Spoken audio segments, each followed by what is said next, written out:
I'm Jennifer Kendall, the founder of Acuity Path. I support women entrepreneurs in understanding and transforming their relationship with money while also mastering the systems and processes to manage it with confidence. I combine deep mindset work with practical money tools so that you can move out of fear, step into clarity, and build a future that feels supportive and sustainable. Whether you're watching from your desk or taking a quiet pause in a busy day, I'm really glad that you're here. In today's video, we're exploring whether you're really bad with money or simply not seeing it clearly. And more specifically, how emotional fog and old stories can distort your financial decisions. My hope is that this conversation helps you see money choices with more compassion and feel more grounded and trusting of yourself as you move forward. Let's start. I want to start gently. Have you ever opened your bookkeeping, looked at your bank balance, or thought about your pricing and immediately felt your chest tighten? Maybe there's a spreadsheet that you haven't even opened for months. Maybe you tell yourself you'll look later. Maybe there's a quiet voice that says, I should be better at this by now. If that's you, let's pause. That reaction doesn't mean you're irresponsible. It doesn't mean you lack discipline. And it certainly does not mean you're bad with money. Often, it means something feels unsafe. Because here's the truth. Money is rarely just math. For many women, especially women building businesses, money carries history. It carries what you saw growing up. It carries what you were told about success. It carries what you have internalized about your worth, independence, stability, or being too much. So when you look at a number and you feel a surge of fear or shame, you're not reacting to the number. You're reacting to what you believe that number says about you. A slow month can feel like a verdict. A high expense month can feel like a character flaw.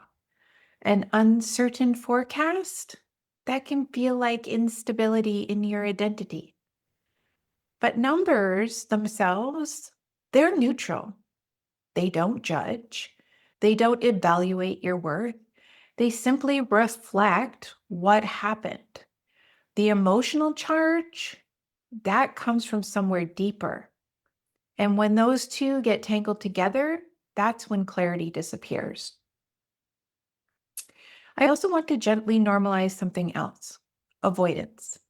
If you've been avoiding your numbers, that doesn't make you weak. It usually means your nervous system has learned that money equals tension. And your nervous system is actually quite intelligent. It has associated financial visibility with danger. Maybe there was conflict from childhood. Maybe there was instability. Maybe past mistakes. Either way, that danger will steer you away. You might overplan instead of review. You might launch instead of reconciling. You might focus on your future instead of becoming present in the reality of now. And you do this not because you're careless, but because your system is protecting you. But the challenge is that avoidance actually creates fog, and fog creates stories. And stories create anxiety that often has nothing to do with the actual data. Clarity, on the other hand, has a regulating quality, even when the numbers aren't ideal, because once you can see clearly, you can then respond clearly. And responding feels very different than reacting. There is also a subtle but powerful distinction I often see: knowing your numbers and understanding your numbers. You might know your revenue, you might know you had a good month or a tight one, but understanding asks different questions. What does this actually mean? What pattern is forming? What are the numbers teaching me? Understanding can create agency, and agency builds self trust. Without the understanding, you're standing outside of the numbers, reacting emotionally. With understanding, you're standing inside the conversation and you're participating with it. That shift can change everything. I want to redefine also what clarity looks like. Clarity is not perfection. It does not mean you're going to fall in love with spreadsheets. It does not mean that you're never going to feel nervous again. Clarity is quieter than that. It's about knowing whether you've made or lost money without the spiral. It's recognizing which offer truly supports you. It's about being able to answer a pricing question without bracing. Clarity will feel steady. It will feel grounded. It will feel like your nervous system is no longer bracing for impact. And that steadiness builds over time, not through pressure, but through the awareness. Sometimes the real shift isn't financial, it's emotional. It's releasing the identity that I'm bad with money. Or it's about noticing that thought, such as, I should be farther along now, and then gently questioning it. It's about asking yourself, what story am I telling myself about this number?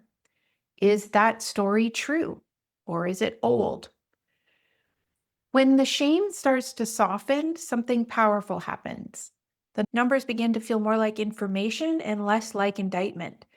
And the information then is something that you can work with because it's neutral and it can be partnered with. So I want to bring us back to the core question, the question I asked at the beginning. Are you actually bad with money? Or have you confused revenue with profit? Never been taught how to interpret the financial patterns? Inherited money stories that have distorted your views? Have you avoided looking because you felt emotionally unsafe? For most women I work with, it's the second list. It's not that you're bad with money. So this means that you're not lacking. You're learning. You are building.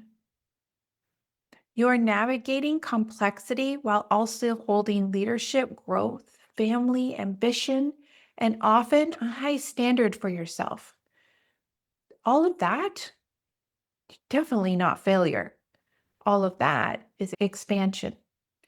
So here's a softer invitation.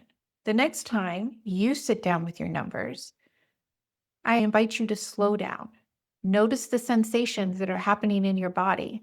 Name the facts, name the feelings, and then let them be separate. You don't need to fix anything in that moment. Just take the time to look.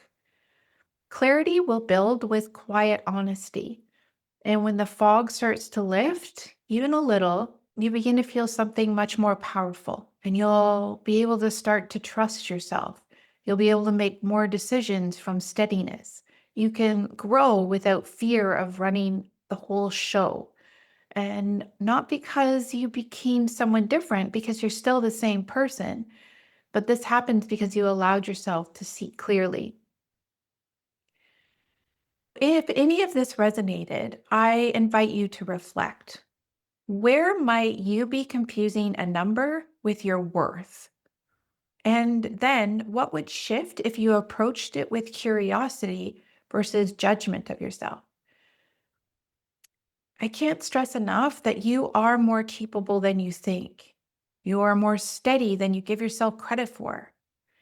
And the clarity is not something reserved for financial experts, not at all. It's something that you can build gently, consistently, and in your own way. So thank you again for spending time with me. And wherever you are in your journey, you are allowed to grow at your own pace. And I'll see you in the next video.